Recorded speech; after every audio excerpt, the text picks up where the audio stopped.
রবীন্দ্র জাদেজার দোষে run out হলেন সরফরাজ খান। এবার এই রান আউট নিয়ে মুখ খুললেন সরফরাজ খান। জাদেজার বিরুদ্ধে এক হাত নিয়ে একই জানালেন সরফরাজ খান।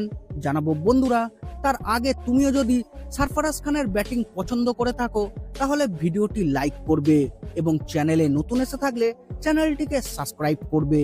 তো বন্ধুরা, ভারত বনাম ইংল্যান্ডের মধ্যে 5 ম্যাচের টেস্ট সিরিজের তৃতীয় ম্যাচটি অনুষ্ঠিত হচ্ছে রাজকোটে। প্রথম দিনের শেষে ভারত প্রথম ইনিংসে 5 উইকেট হারিয়ে 326 রান বোর্ডে তোলে। সরফরাজ খান, যিনি তৃতীয় টেস্টে ভারতীয় টেস্ট দলের প্রথম একাদশের অংশ ছিলেন, ব্যাট হাতে অনবদ্য 62 রান করেন।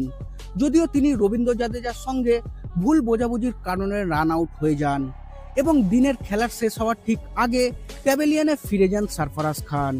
এই রান আউট নিয়ে অনেক সমালোচনাও হচ্ছে। এই রান আউটের জন্য সরফরাজের থেকে ক্ষমাও চেয়েছেন স্যার জাদেজা। তবে এবার এই রান আউট নিয়ে মুখ খুললেন সরফরাজ খান। সরফরাজ খান জানিয়েছেন তিনি এটিকে খেলার একটি অংশ হিসেবেই মনে করছেন। তার মতে খেলায় এমনটা হতেই পারে। তিনি আরও জানিয়েছেন যে রবীন্দ্র জাদেজা একজন বড় মাপের খেলোয়াড়। খেলার মধ্যে এমন ভুল বোঝাবুঝি হয়ে থাকে। জীবনের প্রথম টেস্টে 66 বলে 9টি 4 ও একটি ছক্কার সাহায্যে 62 রান করেছেন সরফরাজ খান। জীবনের প্রথম টেস্টে নামার আগে রীতিমতো কাঁদতে দেখা যায় সরফরাজ খানের বাবা ও স্ত্রীকে। সরফরাজ খান জানিয়েছেন, দ্বিতীয় ইনিংসে আমার কাছে সুযোগ রয়েছে সেঞ্চুরি করার।